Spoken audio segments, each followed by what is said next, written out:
Hello, నేను మిస్ఎస్ రావు. Pastor Praveen death mystery దాదాపుగా వీడింది అని చెప్పుకోవాలి పోలీసుల నుంచి లభిస్తున్నటువంటి సీసీ కెమెరా ఫుటేజ్ను పరిశీలిస్తే. అయితే రామవాడపడి నుంచి కొంతమూరు వరకు మధ్యలో ఏం జరిగింది అనేది కనుక ట్రేస్అవుట్ చేస్తే ఆల్మోస్ట్ ఈ కేసు ఇక ఫైనల్ అయిపోయినట్టే. మద్యం తాగి బండి నడిపినందునే జరిగినటువంటి ప్రమాదంగా చెప్తూ ఉన్నారు పోలీసులు. దాదాపుగా అలాంటి సంకేతాలు ఇచ్చేలాగా సీసీ ఫుటేజ్ ఉంది, వాళ్ళు అఫీషియల్గా చెప్పకపోయినప్పటికీ కూడా. అయితే ఇప్పటికీ కూడా పాస్టర్లు కొంతమంది దీన్ని హత్యగానే భావిస్తూ ఉన్నారు, కొన్ని అనుమానాలు రేకెత్తిస్తూ ఉన్నారు. కానీ ఆయన మొత్తం సీసీ కెమెరాల ఫుటేజీలు దాదాపు 300 కెమెరాల నుంచి ఫుటేజ్ని తీసుకొని పోలీసులు అధ్యయనం చేసి వాటిని కొన్నిటిని బయట పెట్టడం జరిగింది. ఆ ఫుటేజ్లు కొన్ని బయటకు కూడా రావడం జరిగింది. ఆ ఫుటేజ్లు కనుక గమనిస్తే మద్యం స్పృహ తప్పి తాగి జరిగినటువంటి ప్రమాదం కింద భావించడానికి అవకాశం ఉంది. ఇది ఎప్పుడు జరుగుతుంది అని అంటే, ప్రవీణ్ పాస్టర్కి క్రీస్తు పరివర్తన చెందమని చెప్పి సందేశం ఇచ్చడానికి ముందు ఉన్నటువంటి లైఫ్ కనుక అతనిలో మళ్ళీ ప్రవేశిస్తే అది సాధ్యమవుతుంది. లేదు, క్రీస్తు పరివర్తన చెందమని ఆయనకు ఆదేశాలు ఇచ్చిన తర్వాత ఆయన పరివర్తన చెందినటువంటి తీరు చూసి ఆ తర్వాత ఆ లైఫ్ని మనం అంచనా వేస్తే అది సాధ్యం కాకపోవచ్చు. మద్యం అంతా తాగి ఆయన రోడ్లెంబిట పడుకొని 3 గంటల పాటు ఉండేటువంటి స్టేచర్కి దిగిపోతారా అనేటువంటి అనుమానం వస్తుంది సహజంగా. సో యాక్చువల్గా ఇప్పుడు మనకి అందుతున్నటువంటి సమాచారం ప్రకారం అసలు ఏంటి ఆయన జర్నీ ఎలా నడిచింది, మొత్తం హైదరాబాద్ నుంచి రామవరపాడు దాకా ఎలా నడిచింది, రామవరపాడు నుంచి కొంతమూరు దాకా ఎలా నడిచింది అనేది మనం ఒకసారి ఎస్టిమేట్ చేద్దాం. టైం కూడా టైం టు టైం నేను చెప్తాను. 24వ తారీఖున మార్చి హైదరాబాద్లో ఆయన బయలుదేరారు. ఎన్ని గంటలకు బయలుదేరారు? ఉదయం 11 గంటలకి బయలుదేరారు. ఆయన ఎక్కడ ఆగారు? కోదాడలో ఆగారు.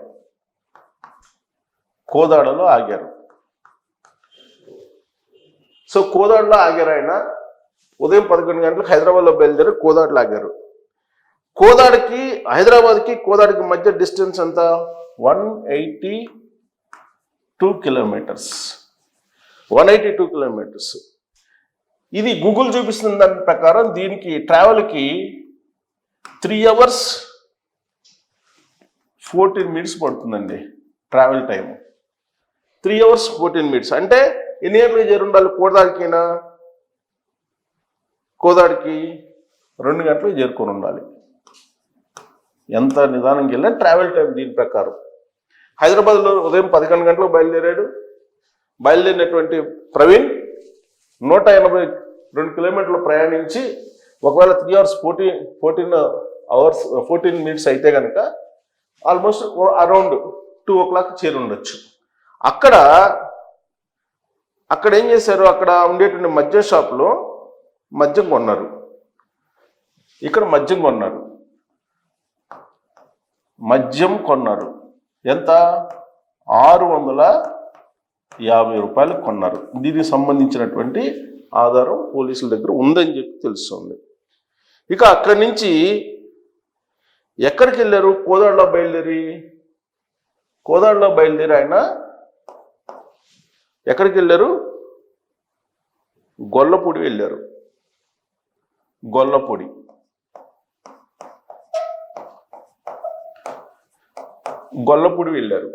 విజయవాడ సమీపంలో ఉండేటువంటి గొల్లపూడి. ఈ గొల్లపూడికి వచ్చే టైంకి గొల్లపూడి పెట్రోల్ బంక్ దగ్గరికి వెళ్ళాడు. ఈ గొల్లపూడి పెట్రోల్ దగ్గరికి వచ్చేటప్పటికి ఆయనకు సంబంధించినటువంటి మోటార్ బైక్కి హెడ్ లైట్ పగిలిపోయింది. అంటే బహుశా ఇక్కడెక్కడో జారిపడి ఉంటాడు. ఎక్కడ? కోదాడికి గొల్లపూడికి మధ్యలో ఎక్కడ జారిపడి ఉంటారు అని చెప్పి పోలీసులు అనుమానిస్తున్నారంటే కంచి కచర్ల పరిటాల మధ్యలో జారి పడి ఉండవచ్చు, ఈ హెడ్లైట్ పగిలి ఉండొచ్చు అని చెప్తున్నారు. సరే, గొల్లపూడి, ఈ కోదాడికి గొల్లపూడికి ఎంత డిస్టెన్స్ ఉంది? కోదాడికి గొల్లపూడికి ఆల్మోస్ట్ 111 కిలోమీటర్స్ అండి. 111 కిలోమీటర్లు ఉంది. దీని టైం ఎంత? ట్రావెల్ టైం ఎంత మనకి? 2 అవర్స్. 2 అవర్స్ అంటే గొల్లపూడికి ఎంత చేరుకున్నాడు ఈయన? గొల్లపూడికి 4 PM చేరుకోవాలి మామూలుగా అయితే, అంతే కదా? 4 సుమారుగా 4 PM చేరుకోవాలి. కానీ పోలీసులు చెప్తున్న దాని ప్రకారం ఎంత చేరుకున్నాడు ఆయన? ఆల్మోస్ట్ 4 to 4:25 ఆ ప్రాంతాన్ని చేరుకున్నాడు ఆయన అక్కడికి. సో గొల్లపూడి చేరుకున్నాడు ఇక్కడ 4 PM ఆ ప్రాంతాన. 4:25 అంటున్నారు అనుకోండి, 25 minutes అటు ఇటు అనుకుందాం. సో గొల్లపూడి దగ్గర ఏం చేశారు ఆయన? గొల్లపూడి దగ్గర పెట్రోల్ బంక్ దగ్గరికి వచ్చాడు. పెట్రోల్ బంక్ దగ్గరికి వచ్చి అక్కడ పెట్రోల్ కొట్టించుకున్నాడు. పెట్రోల్ ఎంత కొట్టించుకున్నాడు? 820 రూపాయలకి పెట్రోల్ కొట్టించుకున్నారు. 820 రూపాయలకి. అయితే ఇక్కడ గొల్లపూడిలో ఉండేటువంటి ఆ పెట్రోల్ బంక్ దగ్గర అక్కడ ఉండేటువంటి ఫుటేజ్ని వీటన్నిటిని పరిశీలిస్తే ఆయన అక్కడికి వచ్చేటప్పటికే ఆల్మోస్ట్ స్పృహలో లేడు. ఆయన పెట్రోల్ ఎంత కొట్టియాలంటే 7 చూపించాడట ఇలా. అంటే ఏంటి 800 అని అడిగారట వాళ్ళు. అడిగితే కాదు అంటే 8 లీటర్ల అంటే ఇట్లా తల ఊపాడట. సో దాంతో 8 లీటర్ పెట్రోల్ కొడితే 820 రూపాయలు ఫోన్పే చేశారట గొల్లపూడిలో. అక్కడ సీసీ ఫుటేజ్ అంతా కూడా తీసుకున్నారు పోలీసులు. ఇక్కడ గొల్లపూడి దగ్గర ఆయన ఏం చేశారు? పెట్రోల్ కొట్టించుకొని గొల్లపూడి నుంచి బయలుదేరాడు. గొల్లపూడి నుంచి విజయవాడ రోడ్లు దాటుకుంటూ బయలుదేరాడు. ఎక్కడికి వెళ్ళారు ఈయన? మహానాడు జంక్షన్కి మీదుగా వెళ్ళాడు. మహానాడు జంక్షన్, మహానాడు జంక్షన్, ఈ మహానాడు జంక్షన్ మీదుగా వెళ్ళాడు. మహానాడు జంక్షన్ మీదుగా వెళ్ళాడు. ఈ మహానాడు గొల్లపూడికి మహానాడు జంక్షన్కి ఎంత ఉంది డిస్టెన్సు? గొల్లపూడి మహానాడు జంక్షన్కి 13.7 కిలోమీటర్స్ ఉందండి. 13.7 కిలోమీటర్స్ ఉంది. దీని టైం ఎంత? Travel time 15 minutes, 24 minutes. So 24 minutes అంటే మహానాడు జంక్షన్కి ఈయన ఎంతకు చేరుకొని ఉంటారు? 4 గంటల 30 నిమిషాలకు చేరుకొని ఉంటాడు. 4 గంటల 30 నిమిషాలకు చేరుకొని ఉంటాడు. ఈ మహానాడు జంక్షన్ నుంచి రామవరప్పాడు, మహానాడు జంక్షన్ నుంచి మహానాడు జంక్షన్ నుంచి రామవరప్పాడుకి వెళ్ళాడు. ఇది రామవరప్పాడు. రామవరప్పాడు. సో మహానాడు నుంచి రామవరప్పాడు ఎంత ఉంది? 4 కిలోమీటర్స్ ఉంది. దీని ట్రావెల్ టైం ఎంత? 11 నిమిషాలు. Only 11 minutes. అంటే ఎంతకు చేరుకొని ఉంటాడు రామవరప్పాడుకి? ఆయన 5 గంటల 26 నిమిషాలకు చేరుకొని ఉంటాడు. 5 గంటల 26 లేదంటే 5 గంటల 30 నిమిషాలు కనుక్కోండి. రామవరప్పాడు చేరుకున్నాడు. సో రామవరప్పాడు చేరుకున్న ఆయన ఈ మహానాడు నుంచి దాకా ఎతికారు పోలీసులు సీసీ కెమెరాలు. అక్కడ వరకు చాలా క్లారిటీ ఉంది. కాకపోతే రామవరప్పాడు నుంచి మహానాడు జంక్షన్ నుంచి రామవరప్పాడు రింగ్ మధ్యలో సీసీ కెమెరాలు లేవు. సీసీ కెమెరాలు అక్కడ లేవు. లేకపోతే పోలీసులు ఎంక్వైరీ చేయటం మొదలుపెట్టారు. ఎంక్వైరీ చేయటం మొదలు పెడితే అక్కడ ఒక క్లూ దొరికింది. ఈ మహానాడు జంక్షను రామవరప్పాడు మధ్యలో ఒక వ్యక్తి పడిపోయి ఉన్నాడు అని చెప్పి రామవరప్పాడు రింగులో ఉన్నటువంటి ఎస్ఐ సుబ్బారావుకి తెలియజేశారు. తెలియజేస్తే అతను వెంటనే అలర్ట్ అయిపోయి అక్కడికి వెళ్ళారు. ఆడికి వెళ్తే ఈయన పడిపోయి ఉన్నాడు. పాస్టర్ ప్రవీణ్ పడిపోయి ఉంటే అక్కడి నుంచి ఆయన్ని భుజం మీద ఎక్కించుకొని ఒక భుజం మీద అతన్ని పెట్టుకొని నడిపించుకుంటూ వస్తే ఆటో డ్రైవర్ సహాయంతో ఆ మోటార్ బైక్ని నెట్టుకుంటూ రామవరప్పాడు ఈ రింగ్ దగ్గరకు వచ్చారు. రామవరపాడు రింగ్ దగ్గరికి వచ్చిన తర్వాత ఏం జరిగింది, ఈయన నిద్రపోయాడు. అప్పటికే స్పృహ తప్పి పడిపోయినాడు. సరే, స్పృహ తప్పి పడిపోయిన అతను తీసుకొచ్చిన తర్వాత అక్కడ కూర్చోబెట్టి ఆ ఎస్ఐ సుబ్బారావు అనే అతను నీళ్లు జల్లారు, నీళ్ళు ఇచ్చాడు తాగమని. మరి నీళ్లు మోహం కడుక్కున్నారని చెప్పి అంటున్నారు. ఆ తర్వాత స్పృహ లేకపోవడంతో అక్కడే పడుకున్నారు. ఆ ఆటో డ్రైవర్లు అక్కడ ఉండేటువంటి వాళ్ళు తీసుకొచ్చి ఆ మోటార్ బైక్ని అక్కడ పెట్టారు. అప్పటికే మోటార్ బైక్ బాగా డ్యామేజ్ అయిపోయింది. తర్వాత కొన్ని పార్ట్స్ కూడా దెబ్బతిన్నాయి అని అంటున్నారు మోటార్ బైక్కి. సో అక్కడ దాదాపుగా 3 hours పడుకున్నాడండి. అక్కడ పక్కనే గడ్డి ఉంటే ఆ పోస్ట్ దగ్గర, పోలీస్ పోస్ట్ పక్కన గడ్డి ఉంటే అక్కడ పడుకున్నారు. ఎప్పటిదాకా పడుకున్నారు ఆయన? 3 hours పడుకున్నారు. 3 hours పడుకొని 8:20కి ఆయన 8:20 PM లేచాడు. అంటే 5:30కి వచ్చాడు, 8:20 PM లేచాడు. లేవగానే అక్కడ ఉన్నటువంటి ఎస్ఐ సుబ్బారావు అతన్ని అడిగాడు ఏంటి అని. సో ఇప్పుడు నేను వెళ్ళాలి అని చెప్పారు, రాజమండ్రికి వెళ్ళాలని చెప్తే, లేదు ఇప్పుడు వెళ్ళటానికి లేదు, మీరు మద్యం తాగి ఉన్నారు కాబట్టి కంట్రోల్ తప్పుతారు, మీరు వెళ్ళటానికి లేదని చెప్తే, కాదు వెళ్ళాలి అని అంటే అక్కడే పక్కనే ఉండేటువంటి టైమ్ టెల్లో నోవోటెల్లో సమ్ హోటల్ ఉంది. అక్కడ హోటల్లో ఆ పక్కనే ఉండే హోటల్ పక్కన టీ స్టాల్ ఉంది. ఆ టీ స్టాల్ దగ్గరికి ఇద్దరు వెళ్ళారు, ఇద్దరు టీ తాగారు. ఈ ఇద్దరు టీ తాగడానికి వెళ్ళినటువంటి విజువల్స్, మళ్ళా తిరిగి వచ్చేటువంటి విజువల్స్ని ఈ హోటల్ ఫుటేజ్ నుంచి, సీసీ ఫుటేజ్ నుంచి తీశారు పోలీసులు. ఇక్కడ ట్రేస్ అవుట్ అయింది. సో ఇక్కడ మద్యం తాగి పడిపోయినాడు. అక్కడ మద్యం తాగి అక్కడ ఆల్రెడీ ఆయన ఎస్ఐ చెప్తున్నారు. ఇక్కడ మహానాడు జంక్షన్ నుంచి రామవరపాడు దగ్గరికి ఆ సీసీ ఫుటేజ్ కూడా ఇక్కడ కూడా ఈ మధ్యలో పడిపోయినటువంటి ప్రాంతంలో కూడా ట్రేస్ అవుట్ చేశారు పోలీసులు. ఎక్కడి నుంచి ట్రేస్ అవుట్ చేశారంటే వోక్స్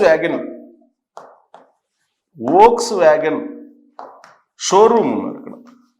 ఈ షోరూమ్ నుంచి సీసీ ఫుటేజ్లను తీశారు. ఇక్కడ ట్రేస్ అవుట్ చేశారు, హోటల్ నుంచి తీశారు.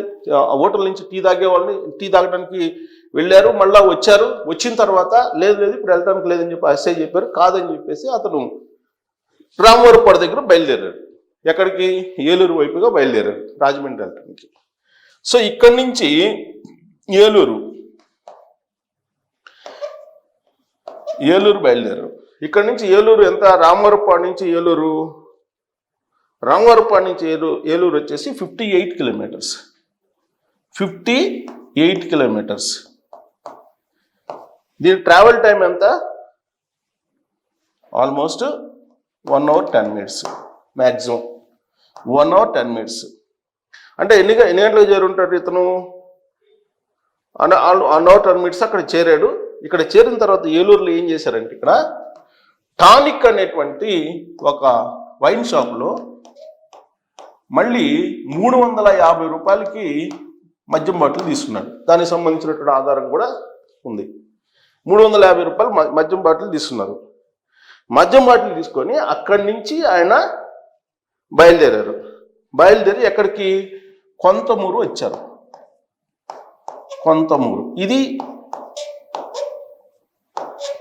ఇది ప్రమాదం జరిగింది. కొంతమూరు, ఏలూరు నుంచి కొంతమూరు ఎంత? ఏలూరు నుంచి కొంతమూరు వచ్చేసప్పటికి 98 కిలోమీటర్స్. దీని ట్రావెల్ టైం వచ్చేసి 1 hour 38 minutes. 1 hour 30. అంటే ఆల్మోస్ట్ ప్రమాదం ఎన్ని గంటలకు జరిగింది? 11:45 సుమారుగా ఇక్కడ ప్రమాదం జరిగింది. ఇది ఇప్పుడు సీసీ ఫుటేజ్ల ద్వారా ఇక్కడ వరకు కనుక్కున్నారు. అయితే ఇక్కడ ప్రమాదం ఎలా జరిగింది అనేది సీసీ ఫుటేజ్ల ద్వారా రావట్లేదు. నయారా అనేటువంటి పెట్రోల్ బంక్ ఉంది ఇక్కడ. దీని నుంచి సీసీ ఫుటేజ్లు వస్తే తప్ప అక్కడ ప్రమాదం ఎలా జరిగింది అనేది మనం చూడాలి. ఒకటేంటంటే, ఒక క్లారిటీ అయితే ఉంది. హైదరాబాద్ నుంచి అంటే మొత్తం 300 కెమెరాలు మొత్తం ట్రేస్ అవుట్ చేసి 300 కెమెరాల సీసీ ఫుటేజ్ని అధ్యయనం చేసిన తర్వాత పోలీసులు డెఫినెట్గా ఇది 90% మద్యం సేవించి జరిగినట్టు ప్రమాదంగానే భావిస్తూ ఉన్నారు. కాకపోతే రామవరపాడు నుంచి ఏలూరు వచ్చారు. ఏలూరులో టానిక్ షాపులో 350 రూపాయలు పెట్టి మద్యం తీసుకున్నారు. మరి ఏలూరు నుంచి కొంతమూరు వచ్చేసి ఇక్కడ 1:38 జర్నీ. ఈ 1:38 ఏం జరిగింది, ఇక్కడ ఏం జరిగింది అనేది కనుక ట్రేస్ అవుట్ చేయగలిగితే దీనికి ఆల్మోస్ట్ ఎండ్ కార్డ్ పలిగినట్టు ఈ దర్యాప్తుకి. పోలీసులు దాదాపు 5 బృందాలుగా ఏర్పడి దీన్ని ఇన్వెస్టిగేషన్ చేస్తున్నారు. ఎందుకంటే సున్నితమైనటువంటి సమస్యగా మారింది, ఇది సున్నితమైనటువంటి ఇన్సిడెంట్గా, సంఘటనగా మారింది. అందుకే భావోద్వేగాలు రెచ్చగొట్టేటువంటి వాళ్ళని అదుపు చేస్తూ అసలు వాస్తవాన్ని బయటపెట్టేటువంటి ప్రయత్నం పోలీసులు చేస్తూ ఉన్నారు. బట్ నేను గూగుల్ నుంచి తీసినటువంటి డిస్టెన్సు, దానికి పెట్టే టైము ఇవన్నీ కూడా వేసాను. బహుశా ఎక్కడ కూడా ఆయన ఎక్కువ టైం లేరు. ఒక రామవరపాడు రింగ్ దగ్గర మాత్రమే ఆయన పండుకున్నాడు 3 hours పట్టు. సో విజయవాడలో 4 గంటలకు గడిపాడు. ఆయన ఎవరినో కలిశారు, ఎవరితోటో మాట్లాడారు, రామ్మోహన్ అనే అతనికి ఫోన్ చేశారు. ఇవన్నీ కూడా ట్రాష్. ఎందుకంటే సీసీ కెమెరాలు అక్కడ కనిపిస్తున్నాయి. రామవరపాడు రింగ్లో మద్యం ఎక్కువైపోయి అక్కడ పండుకున్నాడు ఆయన. 3 hours పట్టు పండుకొని వెళ్ళిపోయాడు. అయితే ఇక్కడ ఒకటి, అక్కడ ఉన్నటువంటి ఎస్ఐ, నువ్వు ట్రావెల్ చెయ్యొద్దు, మద్యం తాగున్నావు, ప్లస్ మోటార్ బైక్ లైట్ లేదు, మోటార్ బైక్ పగిలిపోయింది అని అంటే అక్కడ ఉన్నటువంటి ఆటో డ్రైవర్లు దాన్ని తాడులు పెట్టి కట్టారు. అంత చేశారు. మీరు ట్రావెల్ చేయొద్దని చెప్తే ధిక్కరిస్తూ వెళ్ళిపోయారు. అంటే చట్టవిరుద్ధంగా ఆయన వెళ్ళిపోయాడు. చట్టవిరుద్ధంగా వెళ్ళిపోయాడంటే ఇప్పుడు చట్టవిరుద్ధంగా వెళ్ళి ఈయన ప్రాణం మీదకి తెచ్చుకున్నారు. ఇప్పుడేంటి, అసలు ఎస్ఐ చట్టవిరుద్ధంగా ఎలా పంపించాడు ఇతన్ని అనేది ఇంకొకటి కూడా వస్తుంది. బట్ ఇలా జరిగిద్దని ఆయన కూడా ఎక్స్పెక్ట్ చేస్తుంటారు కదా. సో కాబట్టి ఇక్కడ ఈ 98 కిలోమీటర్స్లో ఈ 1 hour 38 minutesలో ఏం జరిగింది అనేది కనుక బయటకు వస్తే ఈ మొత్తం ట్రేస్ అవుట్ అయినట్టే. ఇప్పటి వరకు ఉన్నటువంటి ఈ సమాచారాన్ని బట్టి యాక్చువల్గా ఆయన హైదరాబాద్లో బయలుదేరి కోదాడ నుంచి గొల్లపూడి వచ్చేటప్పటికే ఆయన ఒకసారి పడ్డారు, ఇక్కడ ఒకసారి పడ్డాడు, ఎక్కడ కంచి కచర్ల అలాగే పరిటాల మధ్యలో ఒకసారి పడ్డాడు. పడి గొల్లపూడికి వచ్చేటప్పటికి కంప్లీట్గా ఆయన దాదాపుగా స్పృహలో లేరు. అంటే సమాధానం ఉంది కానీ స్పృహలో ఉన్నారు కానీ పూర్తి స్థాయిలో సమాధానం ఇచ్చే పరిస్థితిలో లేదని చెప్పి ఆ గొల్లపూడిలో ఉన్న పెట్రోల్ బంక్ అక్కడ ఉన్నటువంటి వాళ్ళు చెప్తున్నారు. అంటే 800 లీటర్లు 800 రూపాయలకు కూడా తేడా స్పష్టంగా చెప్పలేనట్టు పరిస్థితిలో ఉన్నారు. ఒక రకంగా అపస్మారక స్థితిలోకి వెళ్ళటానికి సిద్ధంగా ఉన్నాడు అనమాట. అక్కడి నుంచి విజయవాడలో ట్రావెల్ చేస్తూ బెంక్ సర్కిల్ మీదుగా మహానాడు జంక్షన్ చేరుకున్నాడు. మహానాడు జంక్షన్ మీదుగా రామవరపాడు వెళ్ళారు. ఈ మహానాడు రామవరపాడు మధ్యలో సీసీ కెమెరాలు లేవు. కాకపోతే అక్కడ వోక్స్ వ్యాగన్ అనేటువంటి ఒక కంపెనీ ఉంది. దాని ఫుటేజ్ ద్వారా ఇక్కడ ఈ ఈ మొత్తం యాక్సిడెంట్ దాన్ని కనుగొన్నారు. అంటే ఇక్కడ యాక్సిడెంట్ అయింది అంటే రెండో యాక్సిడెంట్ ఇక్కడ అయింది మహానాడు రామవరపాడు మధ్యలో. రెండో యాక్సిడెంట్ అయిన తర్వాత ఇక్కడ ఈయన పడిపోయిన అతను తీసుకొచ్చి అక్కడ ఎస్ఐ ఇక్కడ తీసుకొస్తే అక్కడ పోలీస్ పోస్ట్ దగ్గర పడుకున్నారు. అప్పటి వరకు ఆయన పాస్టర్ అని, ఆయన ప్రపంచ సువార్తకుడని ఇవన్నీ తెలియదు ఆయనకి, ఎస్ఐకి. సో మామూలుగా తాగి ఉన్నారు కదా, తాగి రోడ్ల పైన పడే వాళ్ళు ఈయన కూడా ఒకళ్ళు అని చెప్పి అనుకున్నారు ఆయన. సో అక్కడ వద్దనే కొన్ని ఆయన 8:45కి బయలుదేరారు. రాత్రి 8:45 బయలుదేరి ఏలూరు వచ్చాడు. ఏలూరులో టానిక్ దగ్గర 350 రూపాయలు పెట్టి అక్కడ కొనుక్కున్నాడు మద్యం. మళ్ళా అది కూడా ఫుటేజ్ ఉంది. సో ఈ మద్యం తాగి 350 రూపాయలు కొనుక్కున్న మద్యం తాగి ఈ 98 కిలోమీటర్లు 1:35 ప్రయాణం చేశారు. ఇక్కడ ఏం జరిగింది అనేది కనుక ట్రేస్ అవుట్ చేస్తే దానికి సంబంధించిన ఫుటేజీలు ఉంటే ఈ కేసు ఆల్మోస్ట్ ఫైనల్ అయిపోయినట్టే. ఇప్పటి వరకు ఉన్న సమాచారం ప్రకారం ఇది పూర్తిగా మద్యం తాగి జరిగినటువంటి ప్రమాదంగానే కనిపిస్తుంది. మరి చివరి నిమిషంలో ఈ చివరి అవర్లో 1 hour 38 minutesలో 98 కిలోమీటర్స్ ట్రావెల్లో ఏం జరిగింది అనేది మాత్రం మిస్టరీ వీడాల్సి ఉంది. సో మీకు ఏదన్నా సమాచారం ఉంటే దాని మీద మీరు ట్రోల్ చేయొచ్చు. Thank you.